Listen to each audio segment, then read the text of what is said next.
So pamisa mo pagsugod na mo og warda diri oh.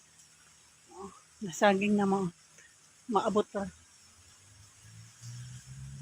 Hindi ko sure kung inarnibal ba na siya or tundan. Pero na puhon-puhon next month na ko'y mahalad o Christmas sa para Christmas. Yan ang sa 1, 2, 3, 4, 6 ka saging. So okay na. Nanak pang December o pang New Year. Saging. Sige lag saging, basta labing. Yan na po yung duhang nakuhaanan og puso. O karon nang hinlo mi dire kay naglantaw mi kung say maayong maitanom nga mga utanon. Anak ko kamuti naman dahon sa kamuti. Dito sa pikas, dahon sa tangkong. Tangkong. O na po yung mga kapayas. Daghan sa kong kamunggay. Nanagko na. Putla na mga kamunggay. Dagko na kailawas. Para buyag. Ang sa pikas, mo gihapon kuhaanan. Putlan siya para magwapong yung mga sanga. Ayun ang akong makupa.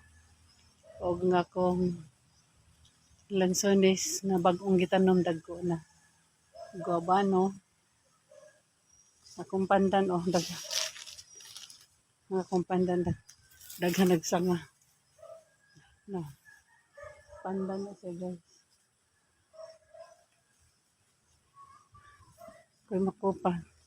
Dili na ni yutan ako, yutanan sa akong anak. Parang amo dito. Napuno naman so di ako diriga samok-samok sa yuta sa akong anak. Puno na ko. Tanong. Saging, lubing, bayabas, guabano, lansones, makupa, tambis, santol, avocado. Oh. Nice and healing. Nga ang imong balay puno sa mga prutas igutan na. Gabi ano. Lami sa nang udlot ana utanon ug ang iyang takway. Kunin na murag gamot nga mudagan sa kuan manilami tunuan. Okay. So pasingot. Analing ko nagigikugsing. Samot na nga akong banat ganihara nagtuyok. Nagsugod pa lang kong luto sa kusina ang siya di diriwa nagpanihot na. Wadwad na siya diri. Mora gini ang lingaw diri guys. Maglibot-libot sa balay. Mga hangad ug unsa ihang mayong trabahoon. Sa karon nikahuman ini diyan panlimpyo sa palibot. Sigurado ko kanang mga prutas diha nga dagko na kuan na niyag mga sanga.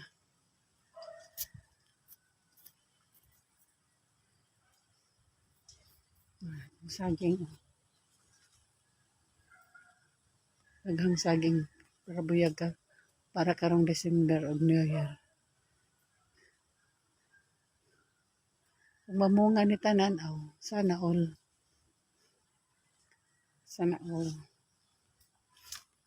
Mga miracle fruit daghang kayong bunga